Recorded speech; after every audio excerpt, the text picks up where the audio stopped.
Dominant Protector. Credit to the author. 4,031-40. Ang mga pangalan po na nandito ay galing sa mga name generator. Kaya kung meron man pagkakatulad sa mga pangalan ng totoong tao o lugar, ito ay tunay na hindi sinasadya. Nagpakawala ng mahabang hininga, tumayo si Terence na nakakaramdam ng panibago. Tumingin siya sa curious na si Nika sa tabi niya at inalala ang nangyari kagabi. Nakaramdam siya ng kaunting hiya.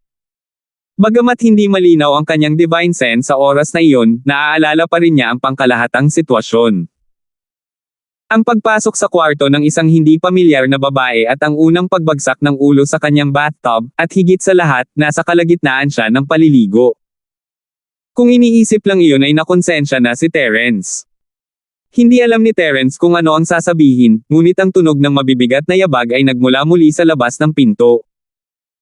Sila ay mahusay na sinanay, marahil mula sa Hilagang Battlefront Army. "This is the place. Sabi ko sa'yo may problema dito." Pamilyar ang unang boses. Ito ay si Mace mula sa Hilagang Garrison, na tumawag sa pinto kagabi. Nagulat si Terence. Ang Elite Gathering Hall ay nasa mataas na alerto, kaya hindi nakakagulat na ang espiritual na pagbabago ng chi mula sa pambihirang tagumpay ay umakit sa mga North Vanguard na ito. Gayunpaman, magiging mahirap kung mahuli siya ng ganoon lang. Pagkatapos ng lahat, ang Hilagang Garrison ay isang piling puwersa. Natakot sila sa background ni Nika kagabi. Ngayong muli silang naghinala, at napakalaking bagay ang nangyari, hindi makatutuhanang itaboy sila sa isang salita. Gayunpaman, tiningnan ni Nika si Terence, sinabihan siyang magtago sa isang sulok. Bumangon siya at binuksan ang pinto. Hindi niya binigyan ng pagkakataon ang mga kaina-hinalang gwardya ng Northern Battlefront na magtanong at nagsimulang magreklamo. "What are you guys doing? Kahapon, bumili lang ako ng 2 Supreme Grade Foundation Breaking Pills at nasa critical moment of my breakthrough when I was taking them. But you guys interrupted ako. Ngayon, ang aking tagumpay ay nabigo, at ang lahat ng aking mga pagsisikap ay walang kabuluhan. Paano magiging ganito ang iyong hilagang-hilagang isla?" Ngumisi si Nika sa sinabi. Miss Nigel." Nagkatinginan ang mga gwardya ng North Garrison. Sa katayuan ni Nika, hindi nila kayang sisihin. "Pumunta ka para istorbohin ako kagabi, at ngayon ay hindi pa madaling araw, at narito ka na naman para manggulo. Ganito ba ang pakikitungo mo sa mga bisita mo sa pinakahilagang isla? Ibibigay ko sa iyong steward song ang bayad sa akin ng tableta bukas." Galit na sambat ni Nika, pagkatapos ay bumaling sa katabi niyang katulong na babae na nakarinig ng ingay at tumakbo para pagsilbihan siya. "Luring, pumunta ka at tawagan mo ang shop assistant ng Hong Chamber of Commerce. Tatanungin ko siya kung mayroon pa siyang supreme grade na pills." Nakakainis, nasayang lahat. Oo, umiling si Luring at nagmamadaling umalis. Nang makita ito, ang hilagang mga gwardya ng garrison ay hindi nang ahas na manatili pa rito. Yumuko sila kay Nika at humingi ng paumanhin, pagkatapos ay mabilis na nagkalat. Matapos ang tagal ng pagsunog ng insenso, bumalik si Luring para magulat, "Miss, hindi ko pa nahanap ang assistant mula sa Hong Chamber of Commerce. Bakit hindi ako pumunta at tanungin siya muli kapag sumikat na ang araw?" Kinawayan ni Nika ang kanyang kamay. "Ayos lang. Nakiusap na ako na may maghatid sa kanya dito. Makakaalis ka na." "Oo." Masunaring umalis si Luring, naiwan lamang sina Nika at Terence sa silid. Kinusat ni Nika ang kanyang malalaking mata at itinutok ang kanyang labi kay Terence. "Hoy, okay ka lang ba? Hindi mo ba naisip na napakatalino ko?" "Okay na ako, salamat sa tulong mo, Miss Nigel." Nagpapasalamat na tumango si Terence. Ang tugon ni Nika ay hindi lamang matagumpay na nakaiwas sa North Garrison, ngunit nagbigay din sa kanya ng lehitimong dahilan upang bumalik mamaya. Hindi niya inaasahan na ganoon pala siya katalino. Habang nag-aalala siya kung paano ibabalik ang pabor, may nakita si Terence sa gilid ng kanyang mata. May isang maliit na kahon na gawa sa kahoy na may nakaukit na Hong Chamber of Commerce. Ito ang 2 mataas na kalidad na foundation breakthrough pill na binanggit ni Nika kahapon. Naantig ang puso ni Terence. Tatandaan ko ang tulong ni Miss Nigel. Kung kailangan mo ito sa hinaharap, maaari kang pumunta sa Melba ng Hong Chamber of Commerce. Kahit anong uri ng elixir ang gusto mong gawin, sabihin mo lang na pumayag ako. Lumiwanag ang mga mata ni Nika. Siya ay nag-iisip tungkol dito. Lumabas siya upang tulungan si Terence dahil dito, ngunit hindi niya inaasahan na si Terence ang unang magtatanong. Tumango siya, oo naman, sigurado. Hindi ako magalang. Tumawa si Terence. Ang ugali at personalidad ng babaeng ito ay medyo katulad ng kanyang maliit na senior sister na si Salter mula sa Sky Rising Pavilion ng North Island. Dapat ay galing din sila sa isang sikat na sekta, pero hindi naman ganoon kabaliw ang Natalie. Tumingin si Terence sa kalangitan, na paunti-unting lumiliwanag, at inilabas ang kanyang Chenzi mask para isuot. Balak niyang umalis agad. Hinubad niya ang Chenzi mask nang pumasok siya sa bahay kahapon para makilala siya ni Miss Nigel bilang isang katulong sa tindahan at hindi siya paalisan. Kung hindi niya magagarantiya na hindi siya ibebenta ni Miss Nigel kapag siya ay ganap na estranghero. Bagamat siya ay nagpapasalamat sa Miss Nigel na ito, sa kasalukuyang sitwasyon, ang lugar na ito ay naging isang mapanganib na lugar. Kung nanatili siya na masyadong matagal, magiging madali para sa mga problema na lumitaw. At saka, hindi siya tinanong ni Terence kung sino siya sadya. Ang alam lang niya ay sinabi ng Northgard na Ning ang apelyido niya. Hindi magandang bagay na makipag-usap ng marami sa oras na ito. Kung gusto niyang magpasalamat sa kanya, makakahanap siya ng ibang pagkakataon. Aalis ka na. Hayaan mo akong paalisan ka. Maraming bantay sa North Garrison sa labas, at ang mga ordinaryong tao ay hindi maaaring pumasok at lumabas ayon sa gusto nila. Hindi siya hiniling ni Nika na manatili at nagmungkahi. Kung ganoon, guguluhin kita. Pinag-isipan ito ni Terence at hindi tinanggihan ang alok. Binigyan nga siya ng lalaki ng isang magandang dahilan, ngunit siya ay isang estranghero kung tutuusin, at malalantad siya kung siya ay tanungin. Agad namang lumabas ang dalawa. Gaya ng inaasahan, mas mahigpit ang seguridad sa labas kaysa karaniwan. Bawat sulok ay binabantayan ng mga ganap na armadong gwardya ng Northern Garrison. Kahit isang langaw ay hindi makatakas. Gayunpaman, nang ilabas ni Nika si Terence mula sa likurang pinto, hindi dumating ang gwardya ng Hilagang Garrison upang suriin. Tiningnan lang nila si Terence mula ulo hanggang paa, yumuko kay Nika, at hinayaan siyang umalis. Malinaw na epektibo ang pagganap ni Nika. Kung hindi, kahit sa personal na kumpanya ni Nika, hindi niya pababayaan si Terence nang hindi nagtatanong ng anuman. Pagkatapos umalis sa Elite Gathering Hall, nakahinga ng maluwag si Terence. Hindi lang para sa sarili niya, pero higit sa lahat, sa ugali ng mga gwardya, halatang effective ang disguise na ginawa niya kahapon. Sa madaling salita, ang kanta ni Butler at ang iba pa ay dapat na napagpasyahan na si Bradley ay namatay mula sa isang sumasabog na hurno. Kung hindi, kahit nabuhay pa si Bradley o kung siya ay pinatay ng isang assassin, hindi siya papakawala ng mga gwardya sa Hilagang Garrison.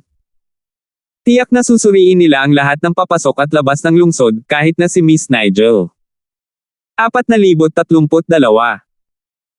Gaya ng inaasahan ni Terence, hinanap ng Elder mula sa West Island si Nika sa sandaling bumalik siya sa kanyang lugar. Eldest Miss, Bradley from the Nakajima Peel Hall ay namatay dahil sa isang pagsabog sa kanyang peel refining furnace kahapon.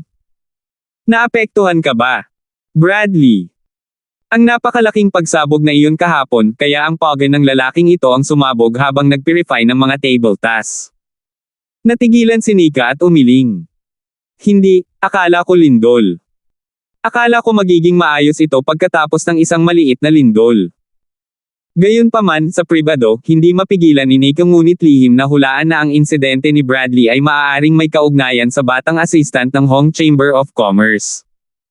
Bagaman siya ay medyo insensitive, ang kanyang imahinasyon ay napakalakas. Nanghuhula lang si Nika, ngunit si Teresa, na nasa Elite Gathering Hall din, ay nabigla nang marinig niya ang balita mula sa kanyang amo, si Jerian. Nang mangyari ang insidente kagabi, ang eksena ay mabilis na tinataka ng Hilagang Garrison.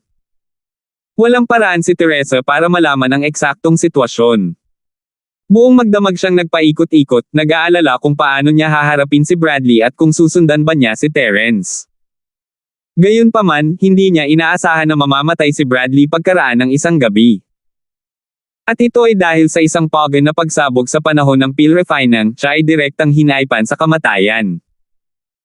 Ang ganitong uri ng kamatayan, hindi ba't ito ay katulad ng junior brother ng Pildores na Hall na kinuwento at pinatay niya dati? Sa isang iglap, isang figure ang lumitaw sa isip ni Teresa. Si Terence iyon, ang taong nakilala nila kagabi. Teresa, anong meron? Nang makitang tulala si Teresa matapos marinig ang balita, hindi maiwasang magtanong ni Jerian. Wala. Wala lang. Naramdaman ko lang na masyadong biglaan ang pangyayaring ito. Mabilis itong tinakpan ni Teresa habang iniisip niya ang pagkikita nila ni Terence kagabi. Mahirap paniwalaan, ngunit halos sigurado siya na may bahagi si Terence dito. Pagkatapos ng lahat, si Bradley, isang early-stage golden core expert, ay namatay dahil ang kanyang furnace ay sumabog habang pinipino ang elixir. Ang ganitong uri ng bagay ay lubhang kakaiba kahit ano pa ang isipin ng isang tao, lalo na noong siya ay may naunang record na naging sanhi ng pagan ng isang tao na sumabog at mamatay. Mahirap na hindi maghinala. Tumango si Jeren at bumantong hininga. Totoo naman. Maayos naman ang lahat kahapon. Sa isang kisap mata, nangyari ito. Masasabi ko lang na pabago-bago ang tadhana at ang kalikasan ay gumagawa ng katangahan sa mga tao. Gayunpaman, ang pagkamatay ni Bradley ay maaaring hindi isang masamang bagay para sa iyo, Huang Yi. Alam kong hindi mo siya gusto, at masama ang ugali niya. Hindi siya isang magandang pagpipilian. Sa ganitong paraan, makakatipid ka ng maraming problema. Guro, namatay si Bradley dahil sumabog ang kanyang furnace habang pinipino ang mga elixir. Natapos na ba ang bagay na ito? Maingat na tanong ni Teresa. Tama. Ito ang nagkakaisang conclusion ng kantang tagapangasiwa at ng mga pinuno ng iba pang puwersa. Bukod dito, mayroon talagang mga palatandaan ng pagsabog ng furnace sa pinangyarihan. Ang katawan ni Bradley ay mayroon ding malalaking marka ng paso mula sa apoy ng alchemy. Ito ay isang bagay na mapapatunayan namin ng iyong mga martial uncles. Maari nating alisin ang hinala ng isang ulo at sinabi ni Letty na hindi. Hindi kaya si Bradley ang nakakuha ng kanyang kabayaran, at walang kinalaman si Terence dito. Napakaraming big shots ang naruroon. Kabilang sa kanila ang kanyang amo, si Jeren, isang eksperto sa Peel Hall. Kung kahit sila ay nalinlang ng iba, ang kahirapan dito ay hindi isang ordinaryong uri ng malaki. Hindi napigilan ni Teresa na makahinga ng maluwag. Hindi pa rin niya maiwasang maghinala na may kinalaman si Terence dito, ngunit mabuti rin ito. Kahit papaano ay walang titingin sa mamamatay tao sa likod ng mga eksena, at hindi niya kailangang mag-alala tungkol kay Terence. Gayunpaman, ang sumunod na pangungusap ni Jeren ay naging dahilan upang muling masuspend ang puso ni Teresa sa himpapawid. Syempre, ito ay paunang conclusion pa lamang natin. Ang tunay na conclusion ay maaari lamang gawin pagkatapos nating bumalik sa Peel Hall. Baka may hindi inaasahang pagtuklas. Si Teresa ay nasa Tenterhooks.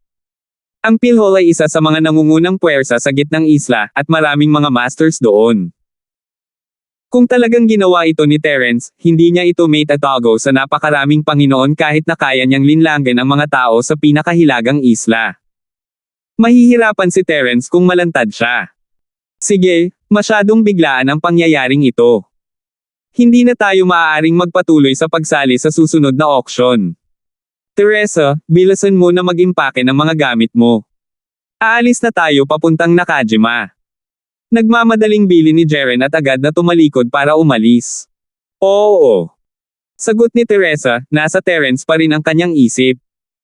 Kung hindi dahil sa sitwasyon, tatanungin sana niya si Terence kung siya ang may gawa nito, para hindi na siya mag-alala.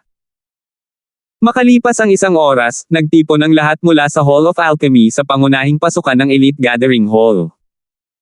Kinuha nila ang sunog na katawan ni Bradley at bumalik sa gitnang isla. Si Terence ay hindi masyadong nag-aalala habang pinapanood niya ang mga tao mula sa Peel Hall na lumilipad palayo. Kahit alam niyang maraming master sa Peel Hall, tiwala pa rin siya sa kakayahan niyang pekain ang eksena. Huwag kalimutan, isa siyang milagrong doktor noon sa sekular na mundo, at natanggap pa niya ang tunay na pamana ng mga tala ng puso ni Zhang Liju. Kaya't pagdating sa katawan ni Bradley, kahit na hindi niya masabi na ito ay walang kamali-mali na peke, napakakaunting tao ang nakakakita ng panloloko, maliban kung ang kanyang murang amo, si Zhang Liju mismo, o ang matandang Linford na nagmula sa sekular na mundo. Kung ikukumpara sa pagkamatay ni Bradley, mas nag-aalala si Terence sa sitwasyon ni Teresa. Bagamat hindi na malaking problema si Bradley, mula sa paraan ng pagkilos ng kanyang lolo, ang vice elder ng PhilHall, sa nakaraan, tila hindi siya mabuting tao. Hindi imposibleng ilabas niya ang galit niya kay Teresa. Pagkatapos ng lahat, alam ng lahat na sinimulan ni Bradley ang furnace para pinuhin ang mga table tasks para gawing pampaganda ng balat ang tableta para mapasaya ang Teresa. Namatay siya dahil sa pagsabog ng Pagan. Halos halata na ang deputy elder ng PhilHall ay galit kay Teresa. Gayunpaman, sa lakas at background ni Terence, hindi man lang siya makapunta sa Middle Island. Walang silbi ang pag-aalala sa kanya. Umaasa lang siya na kayang harapin ito ni Teresa. Nang iyangat ni Terence ang kanyang ulo upang makita ang grupo ni Teresa, lumitaw si Melba sa kanyang likuran na may masayang mukha. Young Hero Linford, ang iyong appointment letter ay naipadala na pabalik sa Nakajima headquarters. Opisyal na nilang nerehistro ito. Napakabilis. Huminto si Terence 12 oras na lang mula kagabi, at ang bilis ng reaksyon ng punong tanggapan ay nakakagulat. Hehe, hindi naman talaga kakaiba. Kung tutuusin, ang ating Hong Chamber of Commerce ay ang pangalawang nangungunang Chamber of Commerce sa Merchant Union. Malaki ang kahalagahan ng auction na ito. Kung mabagal tayong mag-react, hindi ba tayo uupo at maghihintay sa kamatayan? Hindi ko itatago ito sa batang bayaning si Linford, ngunit narinig ko na kahit ang ating Pangulo ay personal na naghihintay sa pamamagitan ng teleportation array ng unang balita para makita ang isang teleportation ng Hong. Ngumiti si Terence. Tingnan ang iyong mukha, Manager Hong. Tiyak na natupad na ang nais mo. Sa palagay ko tatawagan kitang Pangulong Hong mula ngayon. Binabati kita. 4033. Congratulations. Mula ngayon, ang batang bayaning si Linford ang magiging Honorary Vice President at miyembro ng Senior Management ng ating Hong Chamber of Commerce. Sa buong 3 pavilion ng North Island, ikaw lang ang may ganoong karangalan. Bumantong hininga si Melba mula sa kaibuturan ng kanyang puso. Si Terence ay isang baguhan lamang sa Green Cloud Pavilion, ngunit siya ay magiging Honorary Vice President ng Hong Chamber of Commerce. Ito ay magiging isang alamat kung ang salita ay lumabas. Ako ay isang Honorary Vice President lamang, habang ikaw, Kuya Hong, ay isang Vice Presidente na may tunay na kapangyarihan. Hindi sila magkapareho ng antas. Kailangan kong hilingin kay Kuya Hong na alagaan ako sa hinaharap. Mapagpakumbaba na sabi ni Terence. Ito ang katotohanan, ng kredito ay kay Terence, ngunit ang pinakamalaking benepisyaryo ay si Melba pa rin.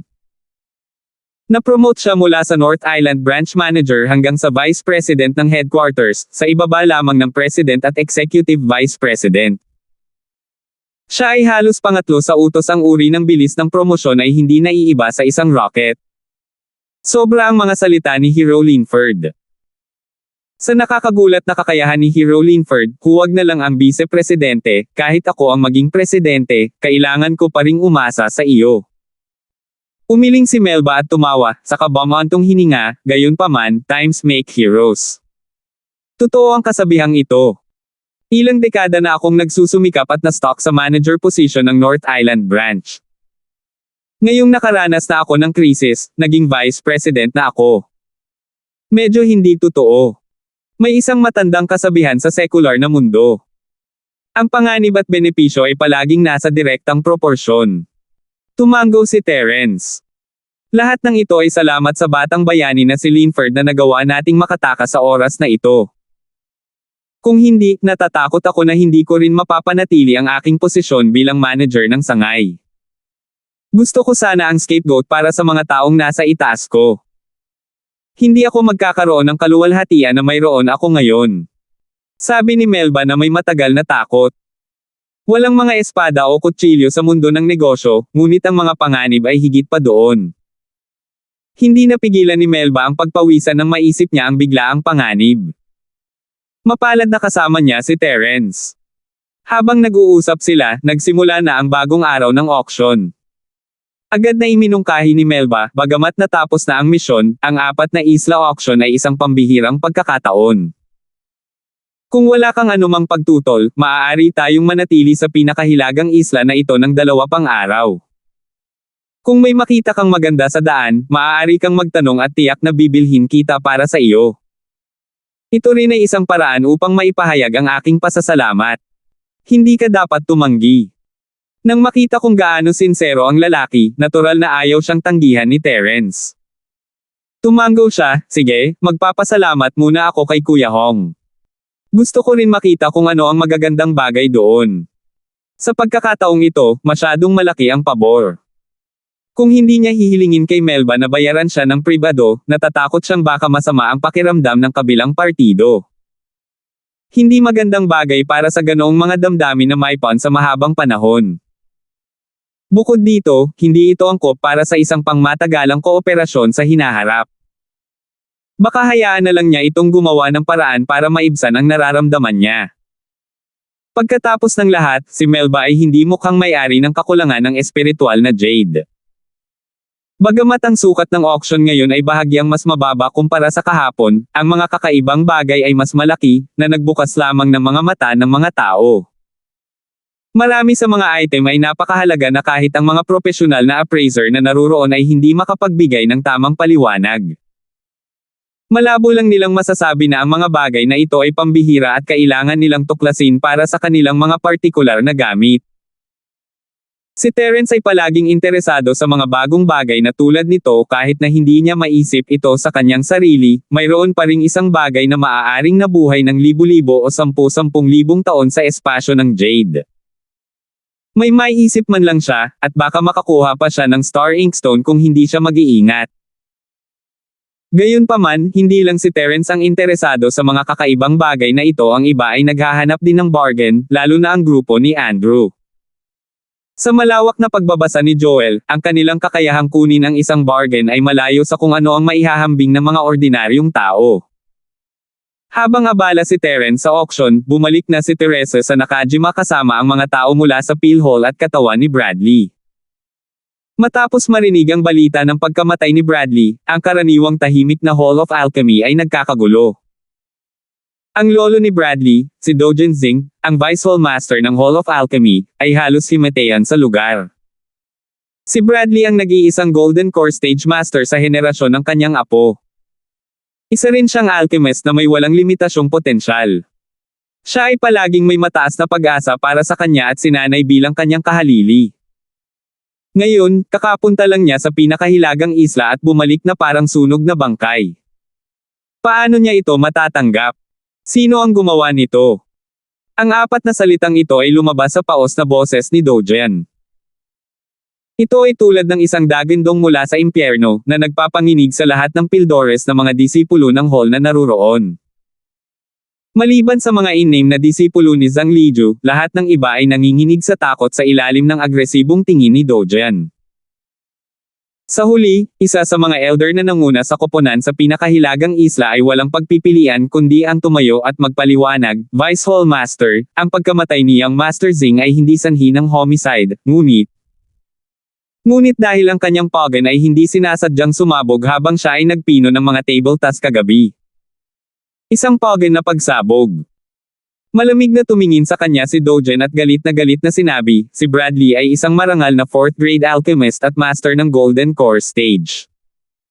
How dare you say na namatay siya sa pagsabog ng kanyang pagan? Pasabugin mo ako ng isa.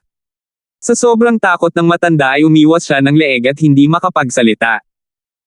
Naiintindihan naman ang reaksyon ni Dojian. Sa katunayan, kahit sila ay nahirapang maniwala sa simula. Pagkatapos lamang nilang suriin ang eksena at ang bangkay ng pabalik-balik na sa wakas ay nangahas silang magdesisyon na si Dojian ay namatay mula sa isang pagsabog. Ang Hallmaster na ito ay hindi naniniwala sa iyong hanggal na conclusion. Pumunta at tipunin ang lahat ng matatanda, at itong Hallmaster ay muling susuriin ito. Kinagat ni Dojian ang kanyang mga ngipin at umungal. Bilang Vice Hall Master, kung wala si Zhang Lijiu sa paligid, si Dogen ay isang taong kayang magdesisyon sa isang salita. Kahit na ang mga matatandang iyon na may pambihirang katayuan ay hindi madaling pasinungalingan ang kanyang mukha, pabayaan ang gayong maliit na bagay. Nang makitang dumating na ang lahat ng matatanda, biglang tumalon ang puso ni Teresa sa kanyang lalamunan. Bawat isa sa kanila ay isang sikat na big shot sa Middle Island. Isinasantibi ang kanilang katayuan bilang mga super alchemist, ang kanilang lakas at paningin ay malayo sa mga ordinaryong tao. Lalo na pagdating sa inspeksyon ng mga pagsabog ng furnace, sila ay mga eksperto sa mga eksperto. Napabuntong hininga, pinagmamasdan niya ang mga matatanda na humarap upang isa-isang suriin ang mga katawan. Ang mood ni Teresa ay walang katulad na kaba, natatakot na ang mga taong ito ay makakita ng isang bagay na hindi dapat naroroon. Gayunpaman, ang panghuling conclusion ng matatanda ay kapareho ng dati. Ang pagkamatay ni Bradley ay dahil sa pagsabog ng kanyang pagan. 4,034. Paano ito posible? Hindi sumuko si Dogen. Pumunta siya sa harap upang suriin ng personal ang katawan ng kanyang apo. Gayunpaman, kung isa sa alang-alang ang iba't ibang mga palatandaan sa kanyang katawan, lalo na ang mga paso na malinaw na dulot ng apoy ng alchemy, masasabi ng sinumang propesyonal na alchemist na si Bradley ay namatay mula sa isang pagsabog ng furnace. Sa pagkakataong ito, si Dogen mismo ay walang masabi, at siya ay nahulog sa lupa sa pagkatulala. Kung si Bradley ay pinatay niya, kung gayon kahit paano siya kumilos, gaano man niya ituloy ang bagay na iyon, hindi siya magkakamali. Gayunpaman, si Bradley ay namatay mula sa isang pagsabog habang siya ay nagpino ng mga table task. Bukod sa sisihin ng sarili sa pagiging tanga, sino pa ba ang masisisi niya? Nakahinga ng maluwag si Teresa. Hanggat wala itong kinalaman kay Terence, hindi mahalaga kung paano namatay si Bradley. Nararapat siyang mamatay. Gayunpaman, pagkatapos ng ilang sandali ng katahimikan, biglang tumayo si Dogen at sinabing, kahit sinong alchemist ay hindi kailanman magpipino ng mga table task sa isang kakaibang lugar maliban kung wala silang ibang pagpipilian. Takot sila sa mga aksidente tulad ng mga sumasabog na hurno. Ngayon, gusto kong malaman kung bakit biglang gustong i-refine ni Bradley ang mga table task sa pinakahilagang isla ng walang dahilan. Ito. Ang mga taong pumunta sa pinakahilagang isla ay hindi maiwasang itoon ang kanilang mga mata sa Teresa. Nagulat si Teresa. Nag-aalala siya kay Terence ngayon lang, ngunit nasa panganib siya ngayon. Si Dogen ay hindi isang mabuting tao sa simula, at ngayon ay nalubog siya sa sakit ng pagkawala ng kanyang apo. Kaya niyang gawin ang lahat kung ilalabas niya ang galit sa kanya. Dahil ba sa'yo B*H ka? Agad namang nanlamig ang mga mata ni Dogen. Siyempre, alam na alam niya kung anong klaseng tao ang apo niya. Sa simula, para sa kapakanan ng babaeng ito mula sa sekular na mundo, hinikayat at ginugulo niya ito ng walang pakialam sa kanyang dignidad. Gusto pa niyang itago ang dati niyang mukha para ayusin ang kasal para sa kanya. Upang pasayahin ang B*H na ito, nagbukas siya ng furnace at pinong mga table task sa pinakahilagang isla. Si Bradley lang ang gagawa ng ganoong katangahan. Hindi pala kaibigan ang ekspresyon ni Dogen habang papalapit siya sa Teresa ng hakbang-hakbang. Natagpuan na niya ang hamak na babaeng ito mula sa sekular na mundo na isang masamang tingin. Ngayon, siya pa nga ang naging sanhi ng pagkamatay ng kanyang pinakamahalagang apo. Paano magpapatuloy ang gayong salot sa Philhall? Vice Hall Master, si Bradley ay malinaw na namatay dahil hindi niya sinasadyang napabuga ang kanyang furnace habang pinipino ang mga table tasks. Kung gusto mong sisihin ang isang babaeng tulad ni Huang Yi, hindi ba't medyo hindi ka nais-nais na sabihin? Nakita ni Jeren na masama ang sitwasyon at mabilis siyang humarang para humarang sa harap ng Teresa. Hindi mo naturuan ng mabuti ang alagad ko, at hindi ko pa settle ang score sa iyo, gayunpaman, naglakas loob ka pa ring tumayo at protektahan ang aking traidor na alagad. Namatay ang apo ko sa kamay niyong dalawang B*H, bulag talaga ang langit. Mga lalaki, hulihin silang dalawa para sa Hallmaster na ito at pagsilbihan sila kasama ng bulwagan. Utos ni Dogen sabay wave ng kanyang kamay sa sobrang pagmamalabos na paraan. Nagkatinginan sina Jeren at Teresa, sabay na lumubog ang kanilang mga puso sa ilalim ng lambak. Ngayong wala na si Hallmaster Zhang Liju, at ang ilang mga in-name na disipulo na may pambihirang katayuan ay hindi kasali, ang buong hall ng alchemy ay naging isang salita ni Dojan. Kung siya ay talagang mahuli at maparusahan ng batas, ang kanyang paglilinang at banal na pakiramdam ay mapilayan, ang mga kahihinatnin ay hindi maiisip. Gayunpaman, kung sila ay maglakas loob na lumaban sa publiko ngayon, ang kanilang krimen ay mas malala pa. Walang maglalakas loob na tumanggi kahit na sila ay papatayin sa lugar. Nasa dilema pa lang silang dalawa, may boses na nagmula sa pinto, dahilan para mapatigil ang lahat. Nais mong parusahan kami dahil lamang sa iyong galit sa amin. Hindi ko alam kung kailan ang aming pilhol ay naging itim na bangungot na gang. Ang boses ay nanggaling sa pinto, ngunit nang mag-react ang mga tao, ang figure ay nasa gitna na ng bulwagan. Nakasuot siya ng isang pamilyar na itim na damit ng bagwa, mukhang isang walang kamatayan, hindi pangkaraniwan. Ito ang pinuno ng PhilHall, ang maalamat na tableta ng Diyos at medikal na saint, si Zhang Liju. Pagbati, Hallmaster. Ang lahat ng naruroon ay sabay-sabay na lumuhad at magalang na yumuko bilang pagbati. Maging si Dogen, na noon pa man ay mataas at makapangyarihan, ay maaari lamang tumiga sa kanyang matandang mukha at masunaring magbigay ng respeto. Si Zhang Liju, ang pilgod at medical saint, ay hindi lamang isang alamat sa labas ng mundo, kundi isang maladyos na figure din sa Hall of Pil. Ang lahat ng mga disipulo ay sumamba sa kanya mula sa kaibuturan ng kanilang mga puso, at ang kanyang prestihiyo at kasikatan ay higit pa kaysa sa Vice Hallmaster na si Dojan. Si Zhang Liju ay palaging isang misteryosong tao. Nang siya ay nasa labas, magagawa ni Dojan ang anumang gusto niya, ngunit ngayong bumalik siya, hindi man lang nang ahas si Dojan na umutot. Hindi na kailangan ni Zhang Liju na gumawa ng kahit ano, isang salita lang mula sa kanya at ibagsak na siya ni Dojan sa lupa. Kayong lahat, bumangon na kayo. Ikinaway ni Zhang Liju ang kanyang kamay at tumingin kina Jeren at Teresa, huwag kang matakot. Ang Hall of Alchemy natin ay lugar para sa alchemy.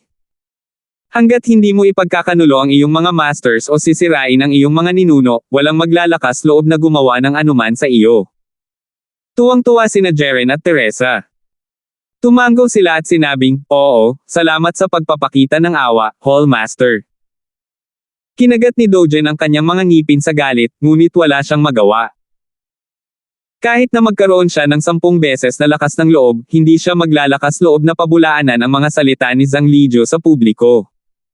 Napahawak na lang siya sa ilong at tiniis. Dahil doon, nilinggan ni Zhang Liju ang katawan ni Bradley at nagpakawala ng gulat na, ha? Sa pagtingin sa mga sugat sa katawan, hindi niya maiwasang isipin iyon, at sumilay ang mapaglarong ngiti sa kanyang mukha. Naisip ni Dojan na nalaman ni Zhang Liju na may may kaugnayan ito sa pagkamatay ng kanyang apo, at hindi siya nang ahas na maging pabaya, Hallmaster, may mali ba? Mali. Pinandilatan siya ni Zhang Liju, syempre hindi. Isa na siyang 4th grade alchemist, ngunit namatay pa rin siya mula sa sumasabog na pagan. Kailan naging napakasama ng mga pamantayan ng ating PhilHall? Dojan, may problema sa pamamahala mo. Ga! Ako! Muntik nang mabulunan si Dojan nang marinig niya ito. Hindi niya maitago ang lungkot at hinanakit sa mukha niya. Nasabog na ang F***king apo ko, at may problema pa ako sa management. Gayunpaman, hindi nang ahas si Dojan na tumanggi sa harap ni Zhang Liju. Kinailangan niyang aminin, tama ang pamumuna ng Hallmaster. Susubukan ko ang aking makakaya upang mapagbuti sa hinaharap at huwag hayaang bumaba ang Hallmaster. Si Teresa, na nanunood ng pagkatalo ni Dojan, ay lihim na natuwa, ngunit sa parehong oras, siya ay medyo naguguluhan. Sa reaksyon ni Zhang Liju, parang may napansin siya, pero sa hindi malamang dahilan, hindi siya kumibo. Hindi niya alam na may nakitang kakaiba si Zhang Liju sa katawan ni Bradley. Bilang kinikilalang Divine Doctor, gaano man kahusay na itago ni Terence ang kanyang sarili, hindi niya ito maitago sa mga mata ni Zhang Liju. Ang higit na ikinalito ni Liju ay kung gaano kahusay ang pagkakatago ng mga pinsala. Ito ay nasa ibabaw lamang, ngunit sa kanyang mga mata, kitang-kita niya na ang mga pinsalang ito ay hindi kasing simple ng pagkasunog lamang ng apoy. Sa pamamagitan lamang ng pagsasama nito sa isang nakakagulat na dami ng purong chi, maaari itong mag-iwan ng ganoong sugat sa isang golden core stage cultivator. 4,035. Gayunpaman, hindi alam ng maraming tao sa mundo na ang kombinasyon ng purong chi at alchemy na apoy ay maaaring makagawa ng walang kapantay na kapangyarihan. Maging si Zhang Lijiu mismo ay nalaman lamang ito nang hindi sinasadya at naitala ito sa kanyang mga tala. Ang posibilidad na malaman ito ng mga ordinaryong tao ay halos imposible. Kaya kahit naghihinala si Zhang Lijiu, hindi niya ito sinabi ng malakas. Sige, dito na magtatapos ang usapin. Lahat, pwede na kayong umalis. Ikinaway ni Zhang Lijiu ang kanyang kamay para paalisan ang mga tao. Sa kanyang personal na pagsasalita, gaano man kalaki ang opinyon ni Dogen, maaari lamang niyang itago ito sa kanyang tiyan at hindi maglakas loob na umutot. Napagdesisyonan na ang pagkamatay ni Bradley. Dahil doon, nawala si Lijiu sa paningin ng lahat ng may whoosh. Siya ay dumating at umalis ng walang bakas, tulad ng isang master.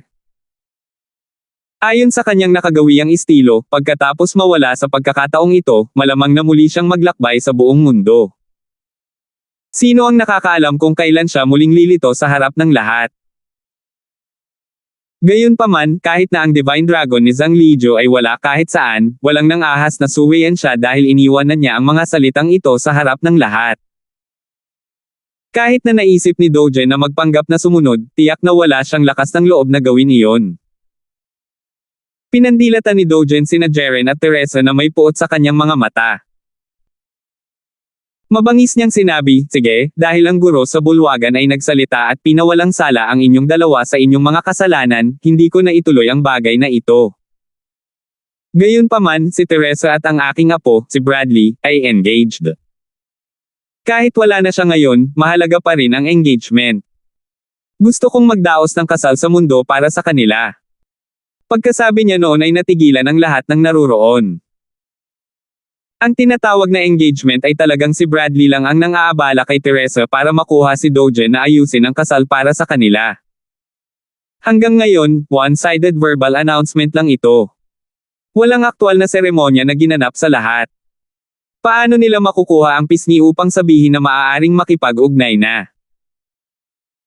Ang pogi ni Bradley ay sumabog, at kailangan niyang hayaan ang isang magandang babae na tulad ni Teresa na pakasalan ang isang patay na tao nang walang dahilan.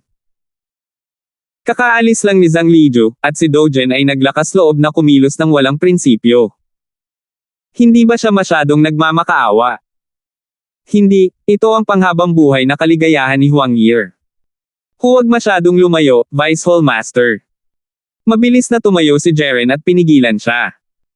Sa kanyang katayuan at lakas, malayo pa siya sa pakikipaglaban kay Dogen, ngunit bilang amo ni Teresa, hindi niya ito mapipikit.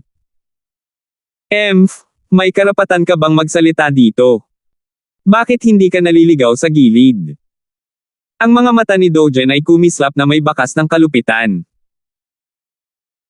Sinabi ni Lijiu sa publiko na hindi niya maaaring parusahan ang guro at disipulo, ngunit kung talagang gugustuhin niya, mayroon siyang kahit 100 paraan upang pahirapan ang dalawang B** na ito, at walang sinuman ang maaaring pumili ng kasalanan dito.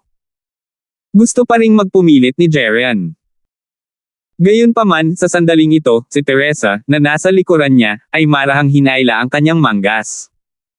Master, hindi na kailangan. Papayag na lang ako sa request niya. Ano? Nagulat na naman ang lahat ng naroon. Maging si Dogen ay hindi maiwasang bahagyang matigilan. Ang isang netherworld na kasal sa isang patay na tao, kahit sinong normal na babae ay tiyak na hindi papayag dito ng ganoon kadali, tama ba? Bukod dito, ang tinatawag na kasal sa mga balikat ni Teresa ay hindi umiiral mula sa simula hanggang sa wakas. Kung ganoon nga, dapat kang maghanda. Ang araw ng libing ay ang araw ng kasal.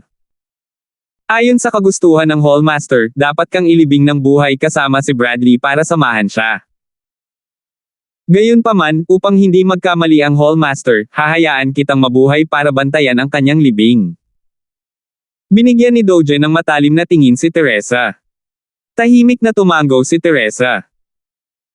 Sa garantiya ni Zhang Lijo, hindi mangangahas si Dogen na hayaan siyang mamatay kasama si Bradley. Ito ay isang bagay na inaasahan niya, kaya pumayag siya.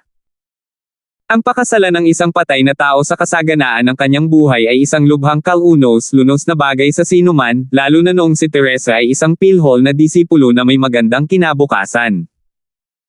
Isa lang itong malabangungot na sakuna. Gayunpaman, sa mga mata ni Teresa, ito ay mas mabuti. Ang Nakajima ay isang lugar ng pagtitipon para sa lahat ng puwersa.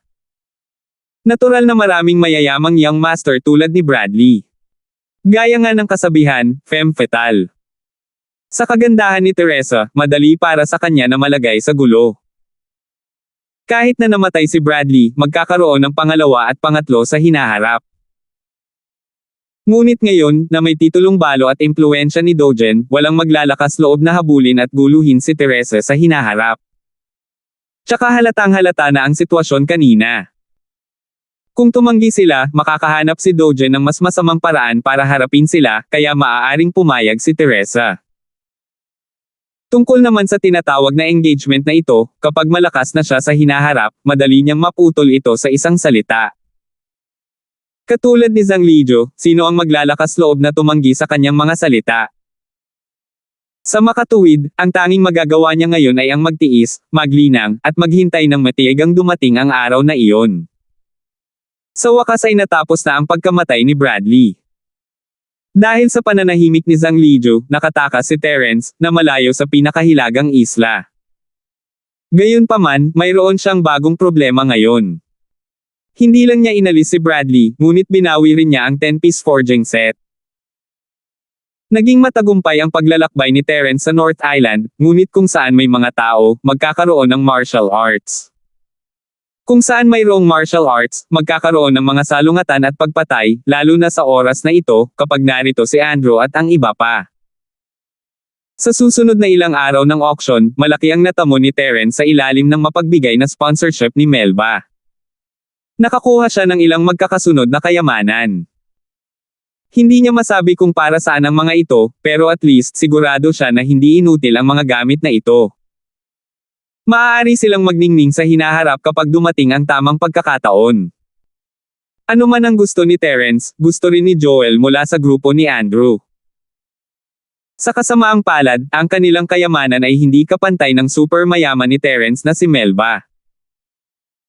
Gustong gantihan ni Melba si Terence ng buong puso, at hindi niya hinayaan na alisin ni Terence ang isang bagay na gusto niya ng madali. Maliban kung nakilala niya ang isang gastador tulad ni Bradley, ang nantiyan bagang ay hindi makakalaban sa kanya. Damn it! Every time I see a treasure, it's snapped away by that bastard. Kung hindi mali ang hula ni Disciple, ang mga treasures na iyon ay hindi lang kapaki-pakinabang para sa mga foundation stage experts, kahit ito ay para sa golden core stage o mas mataas na level, dapat ay mayroon din silang hindi inaasahang gamit. Lahat sila ay magagandang bagay na makukuha lang ng swerte. Lumingon ang mga mata ni Joel habang nagngangalit ang kanyang mga ngipin at sinabi. Pinagmamasdan ng mga kayamanan na nahuhulog ng isa-isa, lalo na nang ito ay kinuha ni Terence, na malamang na maging Linford, si Joel ay nagsimulang mag-isip muli ng masama. 436. Haha, buti naman at nanalo siya. It saves you as the trouble of waste our spirit jade. Mamaya na lang natin agawin ang lahat kasama ang Star Inkstone. Si Andrew naman ay malamig na tumawa habang nakatingin kina Terence at Melba sa malayo. Tinatanggap na ng dalawa ang mga gamit, at mukhang handa na silang huminto dito. Tulad ng kanilang nahulaan, sina Terence at Melba ay talagang naghahanda na umuwi. Si Terence ay baguhan pa lamang sa Welcome Pavilion, at kahit na sa tulong ng kanyang kaawa-awang senior na kapatid, hindi siya makaalis ng masyadong matagal. Si Melba, sa kabilang banda, ay pupunta sana sa gitnang isla para sa isang ulat, at pareho silang may kanya-kanyang gagawin. Matapos batiin ang kanta ni Butler, agad silang sumakay sa lumilipad na espiritong hayop at tumungo sa North Island. Hero Linford, mukhang hindi magiging mapayapa ang pagbabalik na ito. Biglang lumingon si Melba para tumingin sa likuran niya at bahagyang umiling. Talaga? Kalalabas lang namin sa patrol area ng Northern Garrison. Hindi na makapaghintay ang mga taong ito. Tumango si Terence. Matapos makapasok sa tuktok ng kalagitnaan ng foundation stage, medyo tumaas ang kanyang saklaw ng perception. Napansin na niya ang mga taong sumusunod sa likuran. Bago pa niya matapos ang kanyang pangungusap, biglang bumilis ang lumilipad na espiritong mga hayop sa likuran niya. Sa isang kisap mata ay nakasakay na sila sa tabi nilang dalawa. Bukod dito, mayroong higit sa isa sa kanila. Matanda dyan, bilasan mo at ibigay mo ang mga espiritual na jade at kayamanan. Kung hindi, itatapon kita para pakainin ang mga halimaw sa dagat. Isang lalaking nakamaskara na may ulong hedgehog ang tumawa ng malupit. Kaagad pagkatapos, ang isang katulad na nakamaskara, pambabae na lalaki na may mahabang kulot na buhok ay nginisyon mula sa isa pang mabangis na espiritong halimaw, huwag mong isipin ang tungkol sa pagtakas. Ito ay walang silbi. Tinatapakan mo lang ang mga pinakawalang kwentang ordinaryong lumilipad na espiritong hayop.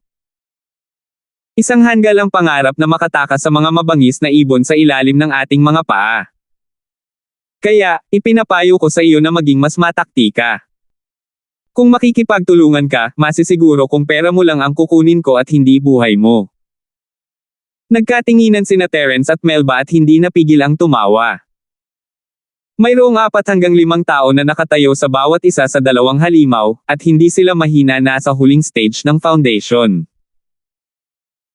Ang lalaking hedgehog-headed at ang long-haired na lalaki ay nasa peak foundation stage, ngunit hindi nila alam kung ano ang sasabihin kapag sila ay dumating sa rob sila na may ganoong lakas. Buti na lang kung kay Terence lang ang mga mata nila, pero ngayong nasa tabi na nila ang isang hindi maarak na master tulad ni Melba, may lakas pa rin silang loob na singilin siya. Kapuri-puri ang kanilang katapangan. Hindi nila alam na ang grupong ito ng mga tao ay walang takot dahil hindi nila alam. Si Melba ay palaging nagtatago ng kanyang lakas at palaging nagpapakita bilang isang mabait na negosyante. Ilang tao ang nakakaalam ng kanyang tunay na lakas. Sa mata ng mga tagalabas, si Melba ay isa lamang negosyante. Kung napakamakapangyarihan na niya, bakit gagastos ang Hong Chamber of Commerce ng napakaraming pera para kumuha ng napakaraming guest expert? Masyado bang espiritual si Jade? Nang makitang kakaiba ang ekspresyon ng dalawa ngunit hindi nagsasalita, agad na galit na sinabi ng lalaking may ulo ng hedgehog, F***, pagod na ba kayong dalawa sa buhay? Bilasan mo iabot mo yung mga gamit. Bibilang ako ng 3, at kung hindi mo ibibigay ang iyong mga espiritual na jade at mga kayamanan ng masunurin, huwag mo akong sisihin sa hindi pag-iiwan sa iyo ng daan palabas. 1, 2. Nang akmang hahampasin ng matinik na lalaki ang 3, nagsalita si Terence. Hindi siya humihingi ng awa gaya ng inaasahan ng lahat, ngunit nagsalita siya sa isang mapanuksong tono, mga bayani ng kagubatan, gusto kong itanong kung naging monghe na ba kayong lahat sa kalagitnaan ng inyong buhay, tama? Anong ibig mong sabihin? Natigilan lahat ang mga lalaking nakamaskara. Nagkibit balikat si Terence at ngumiti ng mahina, wala lang. Naisip ko lang, dahil nakamaskara na kayo, bakit hindi nyo rin itago ang mga tag nyo?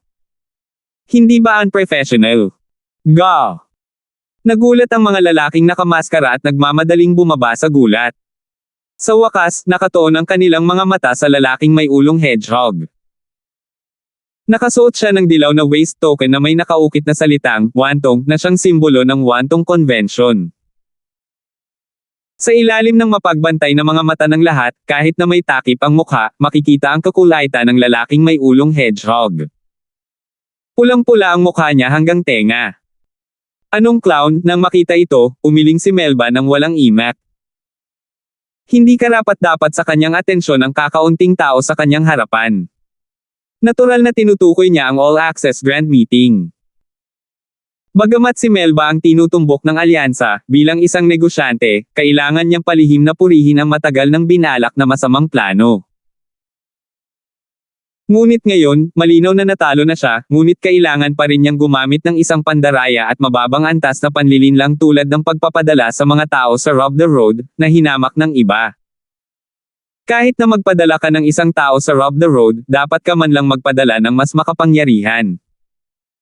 Nagpapadala sa grupong ito ng mga tanga na walang lakas at walang utak, espesyal ba itong insulto sa katalinuhan ng mga tao?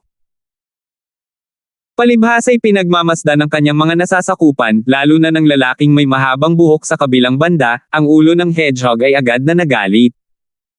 Anong tinitingin-tingin niyo lahat? Paano kung nalantad ko ang aking pagkakakilanlan? Ang bata at matandang ito ay mamamatay pa rin. Hanggat pinapakain sila sa halimaw sa dagat, walang makakaalam. Hindi napigilan ni Terence na ngumiti, ang pagpapakain ng mga halimaw sa dagat ay napakasayang bagay. Sa tingin ko ay mas bagay ito para sa isang bayaning tulad mo. Paano kung bigyan mo muna kami ng demonstrasyon? Demonstrasyon. Magpakita ng puwet. Nagmura ang lalaking may ulong hedgehog. Agad niyang dinampot ang higanteng machete sa tabi niya at sumigaw, lumabas ka dyan. Puputulin ko siya ng buhay ngayon. Ang mga tao sa likod niya ay nagsiwalat ng kanilang mga sandata na may mabangis na ekspresyon. Kasabay nito ay ang mahabang buhok na lalaki at ang kanyang mga tauhan mula sa kabilang panig upang palibutan ang dalawa. Gagawa na sana si Melba nang matalo siya ni Terence. Kaka-rating lang niya sa tuktok ng kalagitnaan ng yugto ng foundation, at gusto ni Terence na subukan ang kanyang lakas, lalo na ang kanyang bagong kasanayan. Inipon si Chi sa isang kamay at ang apoy sa kabilang kamay, pinagdikit ni Terence ang kanyang mga palad bago pa man makalapit ang mga tauhan ng hedgehog head. Pagkatapos ay ibinato niya ang super bomb sa kanyang kamay sa kanila. Boom!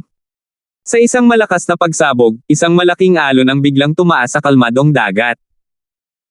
Isang maliit na ulap ng kabute ang lumitaw sa kalangitan at hindi naglaho ng mahabang panahon.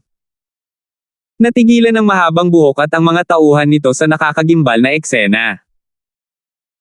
Nang makita nila ang mga sunog na katawan ng hedgehog head na tao at ng kanyang mga tauhan, pati na rin ang mga mababangges na hayop, na nahuhulog sa malawak na dagat at kinakain ng ilang mabangis na hayop sa dagat sa isang kisap mata, halos maihina nila ang kanilang pantalon sa takot. Si Terence ay nasa tuktok ng kalagitnaan ng foundation stage, at sa kanilang mga mata, siya ay isang malambot na persimmon na hindi nila maaaring baliwalain. Hindi nila akalain na lilipulin niya ang buong grupo ng hedgehog head sa isang galaw. 4,037. Ikaw. Nagsisinungaling ka. Ang gayong nakakatakot na halimaw ay talagang nagpapanggap bilang isang peak mid-foundation stage expert. Hindi ba siya masyadong magaling magpanggap? Susunod na kayo. Lumingon si Terence at ngumiti ng matamis sa kanila. F***. Takot na takot ang mahaba ang buhok na halos lumuwa ang mga mata sa mga saksakan nito. Namutla ang kanyang mukha, at dali-dali niyang sinigaw ang iilang mga kampa na natakot ng walang kaalam-alam, bakit hindi ka tumatakbo? Huwag mong sabihin sa akin na gusto mong pakainin ang halimaw sa dagat gamit ang tanggang hedgehog na iyon. Sinasabi ko sa iyo. Central. Maghihiganti tayo. Dahil doon, sinimulan ng grupo na hampasin ang mga espiritong hayop sa ilalim ng kanilang mga paa. Hindi sila tumakbo ng buong bilis, at ang isa sa kanila ay nawala ng balanse at nahulog sa dagat, na nilamon ng halimaw sa dagat sa ibaba. Wala silang pakialam, nawala sa paningin ni Terence sa isang kisap mata. Ang bilis ng mabangis na espiritual na hayop na ito ay talagang napakabilis. Nagulat si Terence. Gusto niyang patayin silang lahat ng sabay-sabay, ngunit hindi niya inaasahan na magiging ganito kabilis ang mga pag-arangkada nila. Ano ang pananakot niya sa amin bago siya umalis? Anong klaseng puso? Ngunit hindi ito mahalaga. Hindi siya natatakot na makita ng iba ang pagkilos na ito. Nakita lang nila ang katawan ni Bradley at hindi nila nakita ang kapangyarihan ng bomba ng apoy ni Terence. Ang mga katawan ng mga taong pinatay ni Terence ay nahulog ng direkta sa dagat at kinain ng mga halimaw sa dagat. Imposibleng makita ng iba ang katawan ni Bradley ng detalyado, hindi pa banggitin na itinago ito ni Terence. Gayunpaman, hindi nahuli ni Terence ang banta ng lalaki bago siya umalis. Natural lang iyon. Ang mga mabangis na espiritual na hayop ay palaging kilala sa kanilang bilis, ngunit ang kanilang kapasidad sa pagdadala ay mas mababa kaysa sa ordinaryong lumilipad na espiritual na mga hayop. Bukod dito, hindi sila makontrol ng mga ordinaryong tao, at ang proseso ng paglipad ay hindi sapat na matatag, kaya hindi sila angkop para sa ating kamara ng komersyo. Huminto si Melba at pagkatapos ay nagtanong ng may pag-aalala, hindi ko ito masyadong narinig. Nagbuo yata sila ng interest group. Hero Linford, okay ka lang. Nagulat si Melba sa pagganap ni Terence ngayon, ngunit masasabi niyang si Terence mismo ay nasugatan. Ayos lang ako. Maliit na sugat lang. Nakangiting walang pakialam si Terence habang pinapaikot niya ang sining ng kanyang practitioner. Ang mahusay na hakbang na ito ng pagpatay na pinagsama ang totoong G-bomb at ang Pillfire bomb, kahit na ginamit sa pinakamababang antas, sapat na ang kapangyarihan nito upang agad na pumatay ng isang cultivator ng malaking bilog ng foundation stage. Gayunpaman, ang presyo na babayaran ay hindi rin maliit. Dahil kung pinakawalan siya sa malapit na distansya, magkakaroon din siya ng matinding backlash injury. Maaari siyang pumasok sa Jade Space upang mabilis na gumaling, at kayang bayaran ni Terence ang halagang iyon, ngunit kung gagamitin niya ito sa isang tunay na labanan, ilalagay pa rin nito ang panganib sa kanyang buhay. Sa isang galaw, hindi alintana kung ang kabilang partido ay patay o hindi, siya ang unang magdudulot ng malubhang pinsala. Ito ay isang malaking sagabal. Higit pa rito, ang oras na kailangan para sa paglipat na ito ay malinaw na mas maikli kaysa sa energy bomb, ngunit ito ay mas mabagal pa rin kaysa sa normal na martial arts. Kung hindi dahil sa kalokohan ng kalaban, hindi magkakaroon ng pagkakataon si Terence na maghanda. Makikita na ang hakbang na ito ay makapangyarihan, ngunit kung nais nitong maging isang normal na killer move, kailangan niyang maghanap ng mga paraan upang mapabuti ito sa hinaharap. Mabuti iyan. Magpahinga ka ng mabuti, batang bayani na si Linford. Tumango si Melba kay Terence, na hindi nagtanong ng marami.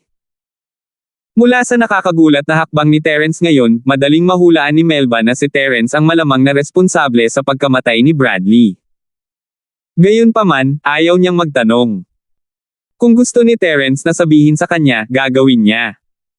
Kung ayaw niyang sabihin, magpapanggap na lang siya na hindi niya alam. Sa kanyang mga mata, si Bradley ay walang pinagkaiba sa mga tao ng wantong Chamber of Commerce na kamamatay lang. Lahat sila ay mga katunggali ng Hong Chamber of Commerce. Hanggat pinagbantaan nila ang Hong Chamber of Commerce, papatayin nila sila ng walang awa. Sumagot si Terence ng N at uupo na sana siya na naka-cross-legged nang marinig niya ang mabilis na tili ng isang ibong mandaragit. Ang lakas talaga ng loob ng mga taong iyon na bumalik. Hindi kaya nakikita nila na nasugatan siya. Nagulat si Terence, ngunit napagtanto niyang mali siya. Tatlo lang ang humahabol sa kanila this time. Ngayon mo lang nakita lahat ng galaw na yan ha. Marshall nephew, what do you think? Sabi ni Andrew sa isa sa mga lalaking nasa likod niya. Uncle Master, hindi ko ito makita ng malinaw mula sa malayo, ngunit sigurado ako na ang pakiramdam na ito ay kapareho ng noong pinatay si Master. Ang Terence na iyon ay si Linford ng walang pag-aalinlangan. Si Joel ay time na nanumpa. Kung ganoon ano pa ang hinihintay natin? Kuya bilasan na natin habulin. Hindi na makapaghintay pa ang South Heaven Gate. Isang hakbang na lang ang layo niya sa Golden Core Stage. Ang kanyang pagnanais para sa Star Inkstone ay mas malakas kaysa sa sinuman. Good. Mukhang pagod na pagod ang bata pagkatapos gumamit ng move na yan kanina lang. Si Melba naman, businessman lang ang matandang yun. Maraming taon na ako sa North Island, ngunit hindi ko pa naririnig na siya ay isang dalubhasa. Hindi siya sanhi ng pag-aalala. Gawin natin ito. Utos ni Andrew. Sa isang iglap, lumitaw ang mga bundok ng tatlo sa itaas ng ulo ni Terence at Melba. Nakahabol nga sila. Persigido talaga itong tatlong tao. Tumaas ang isang kilay ni Terence na pansin niya sila pabalik sa auction, at nagulat sandali, ngunit hindi niya ito pinansin. Sa itaas ng kanyang ulo, mayabang na sinabi ni Andrew, tatawagin ba kitang Terence, o Linford ang itatawag ko sa iyo? Pinatay mo ang pangatlong kapatid ko, si Panyong, tama ba? Magsasalita pa sana si Terence nang pinindot ni Melba ang kanyang balikat, sinabihan siyang mag-focus na lang sa pagpapagaling. Hindi nagsasalita. Kung gayon iyon ay isang tahimik na kasunduan. Ang puot ng pagpatay sa aking amo ay ganap na hindi mapagkakasundo. Mga tiyuhin ng militar, mangyaring humingi ng hustisya para sa alagad na ito. Nagpakita si Joel ng malungkot na ekspresyon habang siya ay umiiyak sa kalungkutan. Hindi ko kailangan na sabihin mo yan. Kumaibot ang mga labi ni Enteng habang nakaturo kay Terence. Bibigyan kita ng dalawang pagpipilian. Isa, ibababa kita at ipakain sa mga hayop sa dagat ngayon para hindi ka mamatay na may buo na bangkay. Dalawa, ibibigay mo ang bituing inkstone at ang mga kayamanang banibid mo nitong nakaraang 2 araw. Siyempre, mamamatay ka pa rin, ngunit iiwan kong buo ang bangkay mo. Hehe, mamamatay ka pa rin. Ang songgit mo pa rin gaya ng dati. Biglang tumawa si Melba. Pero last time, itinapon lang kita sa kalsada para ipahiya ang sarili ko. This time, nasa malawak na dagat tayo. Kung itatapon kita ulit, mawawalan ako ng buhay. Ga! Nabulunan ng Enteng. Noong nakaraang pagkakataon, personal niyang dinala si Joel sa Hong Chamber of Commerce para malaman ang pagkakakilanlan at background ni Linford. Sa bandang huli, siya ay naging parang Panyong na itinapon pababa mula sa ikalawang palapag ng kalye na parang patay na aso. Ito ang pinakamalaking kahihiyan sa kanyang buhay. Ngayon, talagang inilantad ni Melba ang kanyang mga peklat sa kanyang harapan. Ito ay hindi matatagalan. 4,038. Melba, ikaw na matandang B***starred, makinig ka. Ito ang malawak na North Sea, hindi ang iyong Hong Chamber of Commerce. Walang bisitang masters na maaaring tumayo para sa iyo. Kung hindi mo alam kung ano ang makakabuti para sa iyo, hahayaan kitang ilibing ng magkasama ang batang ito. Nagbanta ang South Heaven Gate. Oh!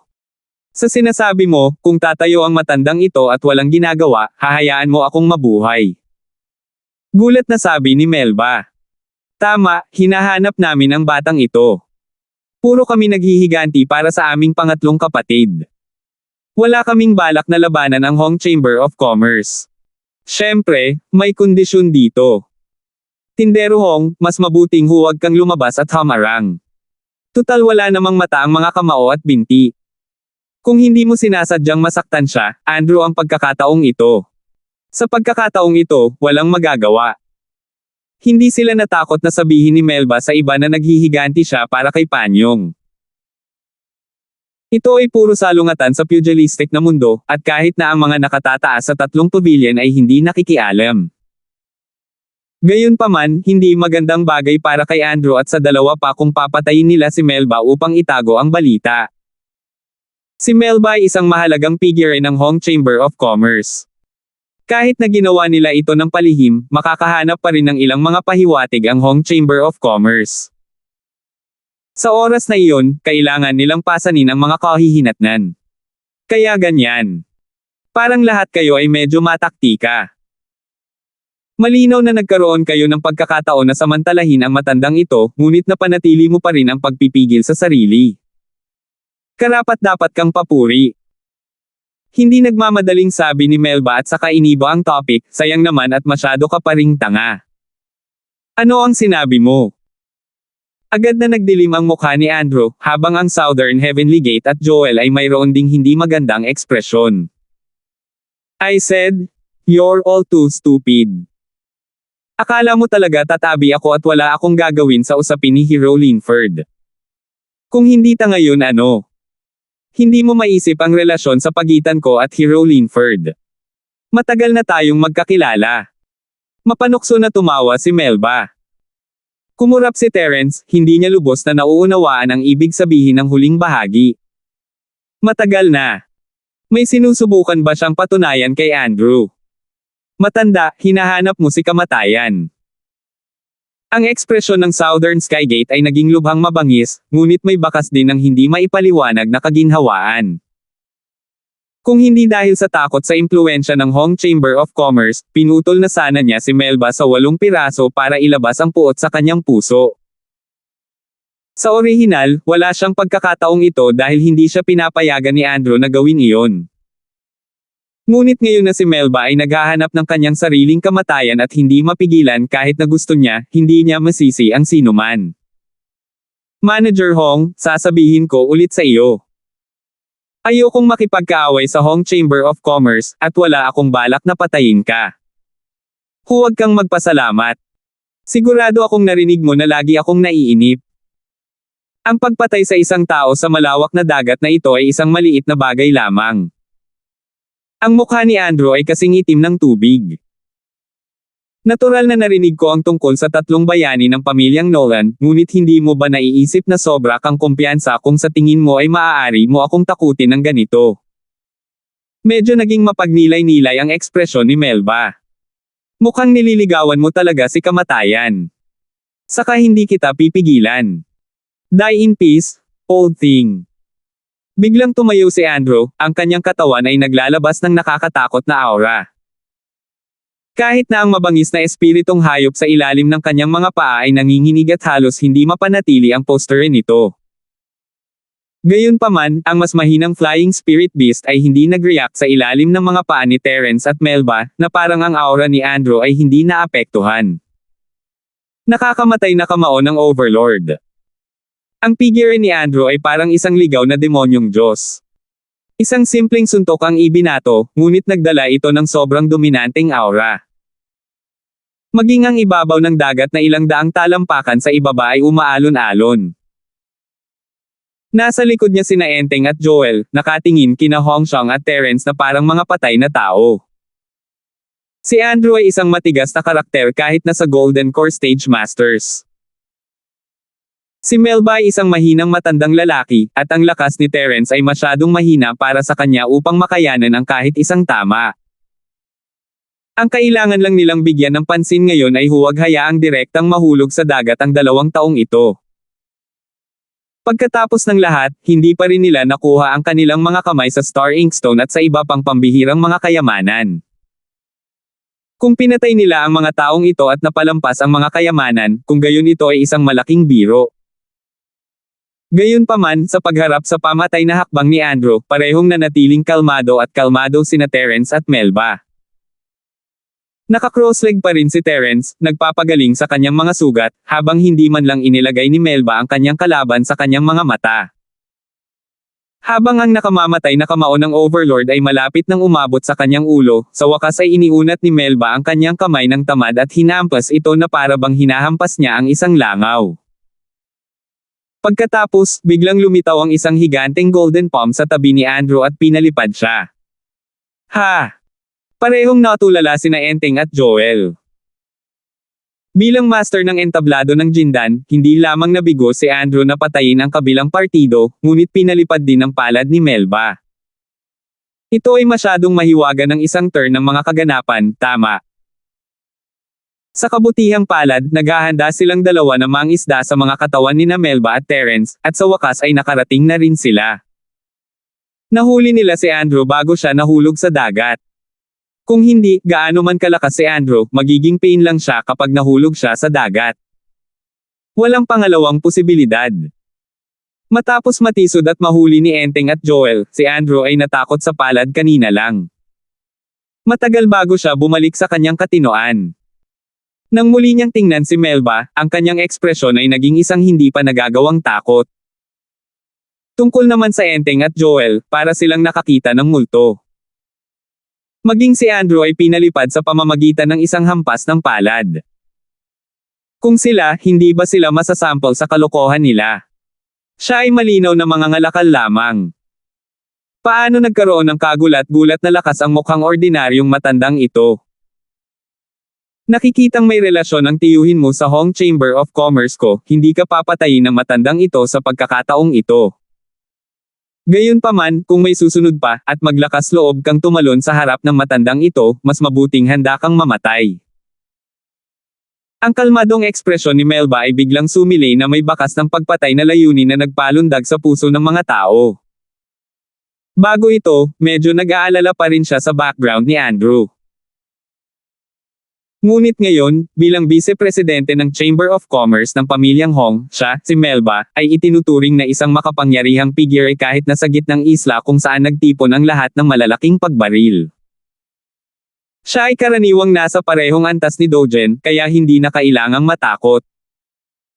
Kahit na talagang pinatay niya si Andrew, hindi magkakaroon ng masyadong gulo. Kaya lang, hindi pa siya bumabalik para magulat sa kanyang trabaho, kaya madaling punahin siya ng mga tao kung siya ay masyadong flamboyant. Sa ganitong paraan, hindi siya mahihirapan, ngunit si Terence, bilang bagong dating sa pavilion, ay maaaring malagay sa gulo. Hindi lang siya iimbestigahan ng 3 law enforcement hall, kundi maging ang mga tao sa likod ng Andrew ay maaaring gumawa ng isang bagay sa kanya, na hindi magiging maganda.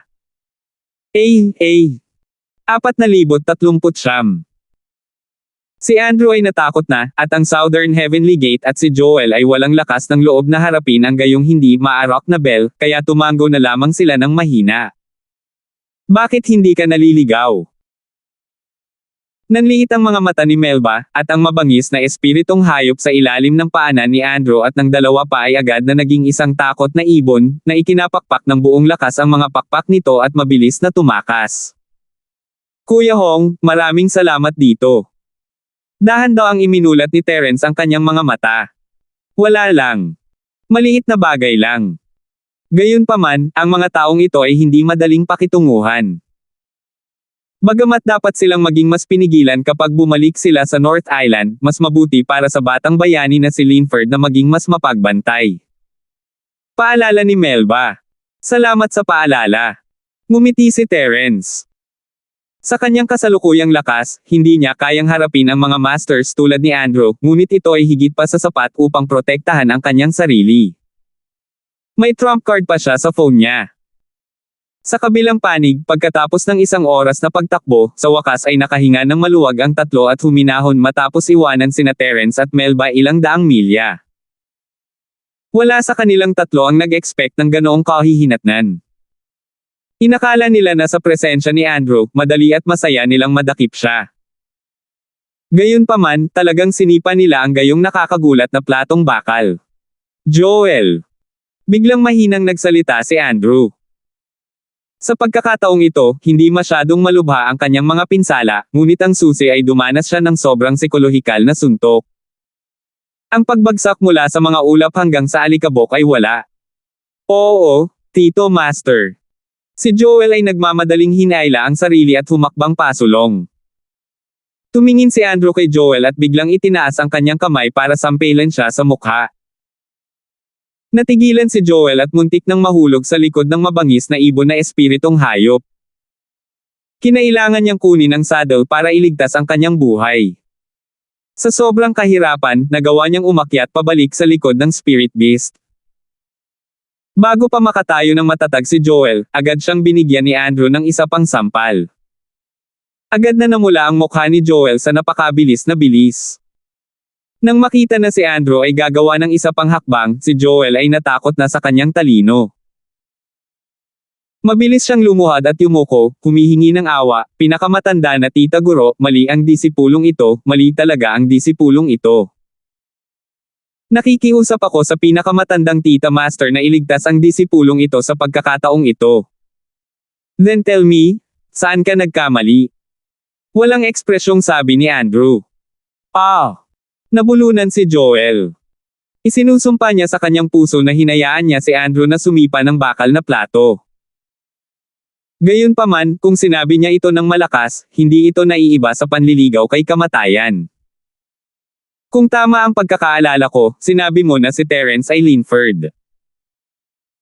Biglang nagalit ang ekspresyon ni Andrew, sa background ni Terence, napakalapit niya sa Natalie, kahit si Julius ay nagsalita para sa kanya, at maging si Melba, na napakalapit sa kanya, ay napakalakas.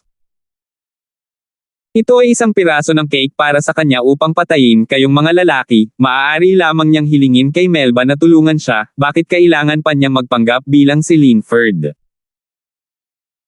At sinabi ni Melba na matagal na niyang kilala si Terence, kaya kung gusto ni Terence ang Star Inkstone, bakit kailangan niyang makipagkompetensya sa iyo? Sa relasyon niya kay Melba, isang salita lang ang kailangan. Wala na ba siyang ibang gagawin kundi paglaruan ka? Sa tingin mo ba may mali sa utak niya, o sa tingin mo ba ang utak ng Panginoong ito ay sinipa ng asno? Sumang-ayon ng Southern Skygate, ito ay totoo. Pagkatapos ng lahat, hindi na kailangang itago ni Terence ang kanyang sarili bilang Linford. Ito ay mabuti rin. Bagamat tinanggihan sila, at least makumpirma nila na ang Star Inkstone ay wala kay Terence. Kung hindi, magiging mahirap para sa kanila na magnakaw ng isang bagay mula kay Terence gamit ang kanilang sariling lakas. Si Joel ay palaging may tiwala tungkol dito, at ang kanyang mukha ay hindi maiwasang mapahiya ng kaunti. Naghihinalo pa rin siyang nagtanong, ngunit ang galaw na ginamit ni Terence kanina ay eksaktong kapareho ng ginawa ni Linford laban sa aking amo. Paano mo ipapaliwanag iyon? Saglit na nag-isip ang Southern Skygate at sinabing, ito ay talagang hindi kakaiba. Bagamat hindi ako isang alchemist, nakikita ko na ang prinsipyo sa likod ng paglipat ng Pilfire Bomb ay hindi masyadong malalim at komplikado. Kahit sinong alchemist na may bahagyang mas mahusay na mga kwalifikasyon ay dapat na kayang gayahin ito hanggat nakita nila ito ng ilang beses. Siya ay isang dalubhasa na nilinang ang minor faceless magic, kaya siya ang may pinakamaraming karapatang magsalita sa larangan ng panggagaya sa martial arts techniques.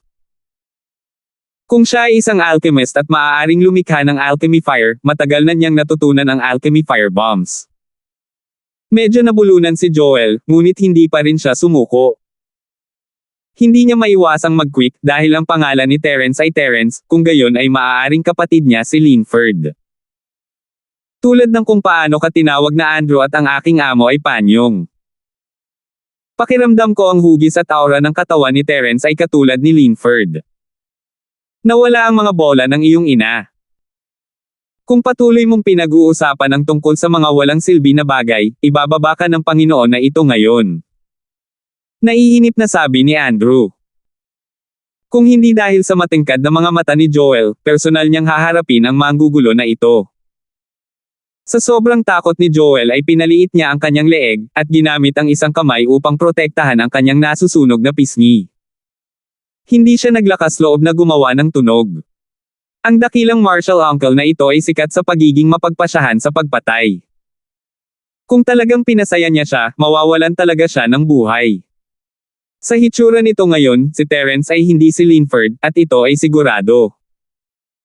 Dahil doon, maibabalik lamang ng tatlo ang kanilang atensyon kay Harry. Gayunpaman, kung gusto nilang gumawa ng anumang hakbang, kailangan nilang pag-isipang mabuti ang saloobin ni Lindan.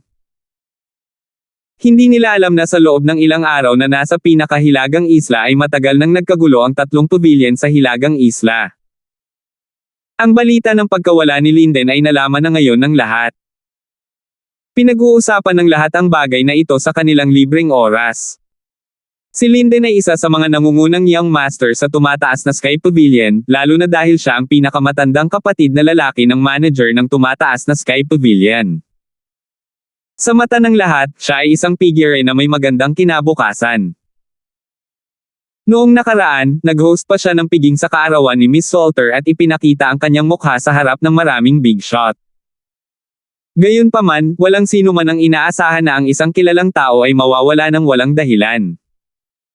Sa katunayan, hindi nagtagal ang pagkawala ni Lindan. Mga 20 araw lang iyon. Para sa mga magsasaka na kadalasang kailangang magbukod sa loob ng ilang buwan o kahit na taon, ito ay isang snap lang ng mga daliri. Kung ordinaryong tao, matagal na silang nakasanayan at hindi man lang mag-iisip sa direksyon ng pagkawala. Gayunpaman, si Linden ang pinakamatandang nakatatandang kapatid na namamahala sa tumataas na Sky Pavilion, at lahat ay kailangang dumaan sa kanya.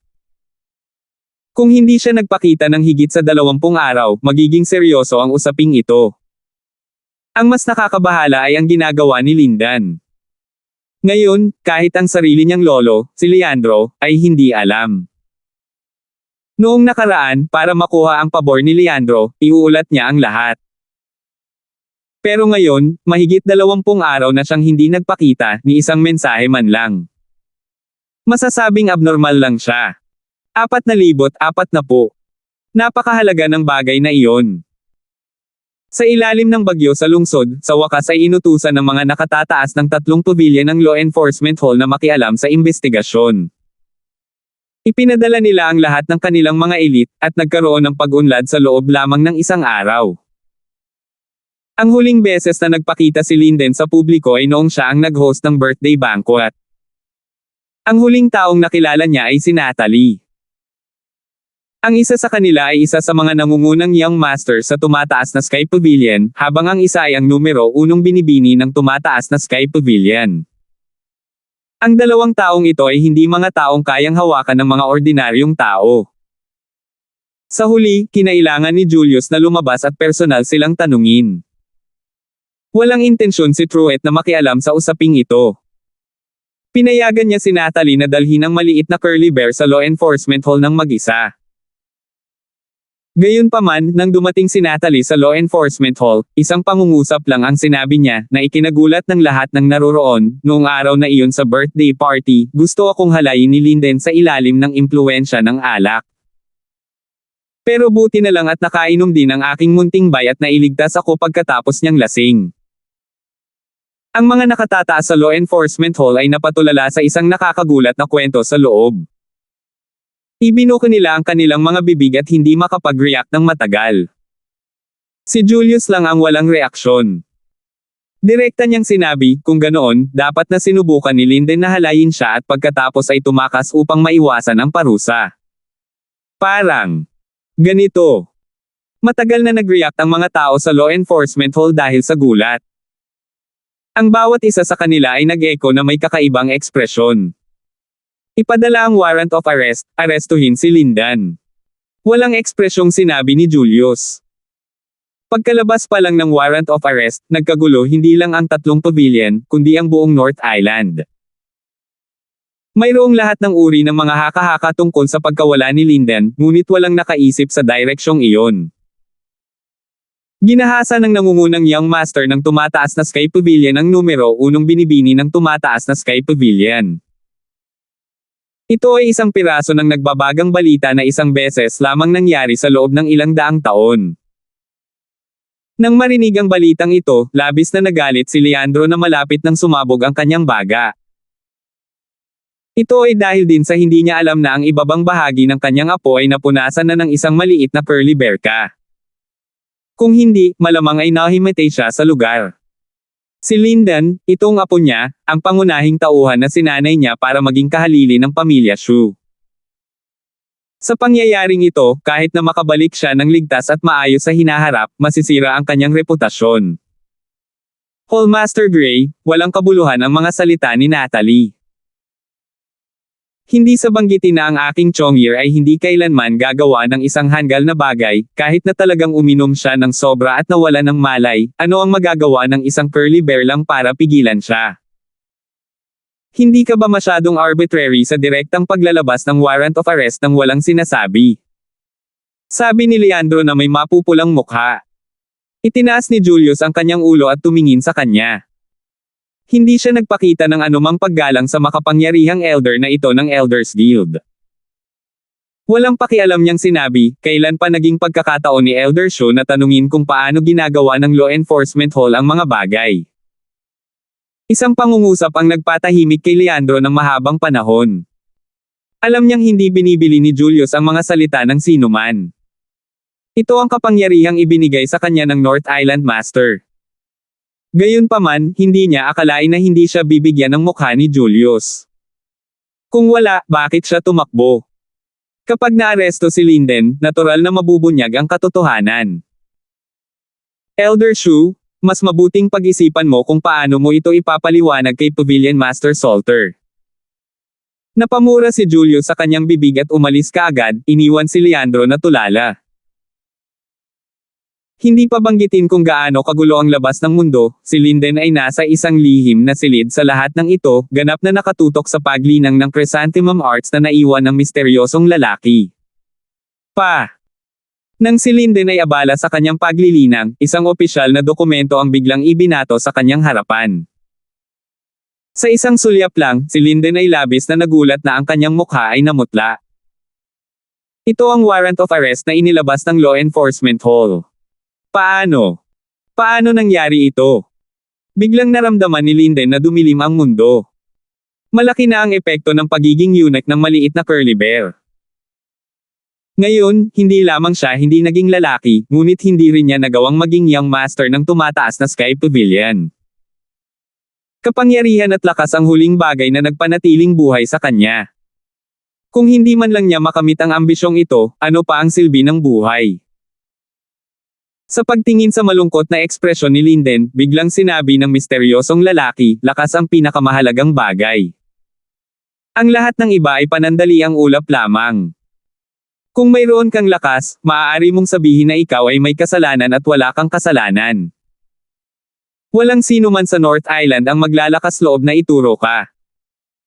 Biglang nagangat ng ulo si Linden at tumingin sa misteryosong lalaki na nakasuot pa rin ng itim na damit. Alam niyang espesyal na dinala ng kabilang partido ang warrant of arrest na may layuning pananakot sa kanya para sumuko na siya sa ideyang tumakas at masundan lamang siya ng buong puso sa hinaharap. Nang lumabas ang opisyal na dokumento, wala na siyang natitira. Payag man siyang palabasin ng misteryosong lalaki, wala siyang lakas ng loob na bumalik sa tatlong pavilion. Kahit ang pamilya Shu ay hindi siya pinahintulutan. Kung tutuusin, totoo ang nakasulat sa opisyal na dokumento. Sa wakas, huminga ng malalim si Linden at nangako, huwag kang mag-alala, Senior. Talagang susanayin ko ang aking chrysanthemum arts at magsisikap na madagdagan ang aking lakas. Ang reaksyong ito ay nasa loob ng inaasahan ng misteryosong lalaki. Tumango siya at sinabing, not bad, may ambisyon ka. Kapag malakas ka na, makakaisip ako ng paraan para kanselahin itong warrant of arrest para sa iyo para makabalik ka sa tatlong pavilion ng North Island sa sikat ng araw. Nang marinig ang katiyakang ito, agad na lumiwanag ang mga mata ni Linden. Tumango siya at paulit-ulit na nagpasalamat. Kasabay nito, hindi niya maiwasang palihim na hulaan ang pagkakakilanlan ng misteryosong taong ito. Sa tono ng pananalita ng kabilang partido, tila hindi ito perfunctory. Sa buong North Island, kakaunti lamang ang may impluwensyang kanselahin ang warrant of arrest. Ang taong ito kaya ay mas mataas sa tatlong malalaking pavilion. O yung North Island Lord. Habang si Linden ay lihim na nag-iisip, isa pang figure ang biglang lumitaw sa dilim ng sikretong silid. Tulad ng misteryosong lalaki, natatakpan siya ng malaking itim na damit. Normally, ang bawat magsasaka ay maaaring baguhin ang kanilang mantra minsan kapag nasa tiyan daw sila, ngunit nasa pundasyon ka na stage, so medyo late na. Para matulungan kang masanay sa lalong madaling panahon, I've specially invited a ruthless man to give you some pointers. He's an expert that even my superiors values, so you have to show him some respect. Nang matapos magsalita ang misteryosong lalaki, lumingon siya sa katabi niya at sinabing, Junior Pao, salamat sa paglalaan ng oras sa abalang schedule mo para pumunta rito at tumulong sa paggabay sa akin. Ang nakaitim na lalaki na tinatawag na Junior Brother Pao ay bumantong hininga at sinabing, well, it's nothing. May ginagawa lang ako para sa organisasyon. Nang makita ito, tumango ang misteryosong lalaki. Kahit na ang lakas ni Junior Brother Pao ay mas mababa kaysa sa kanya, wala siyang pagpipilian. Siya ay lubos na pinahahalagahan ng mga nakatataas at isang potensyal na figure na nakatuon ng organisasyon sa paglinang. Kahit na sa kanyang lakas at pangangibabaw, hindi siya naglakas loob na baliwalain siya. Salamat po at sinamahan ninyo ako, ingat lagi mga master.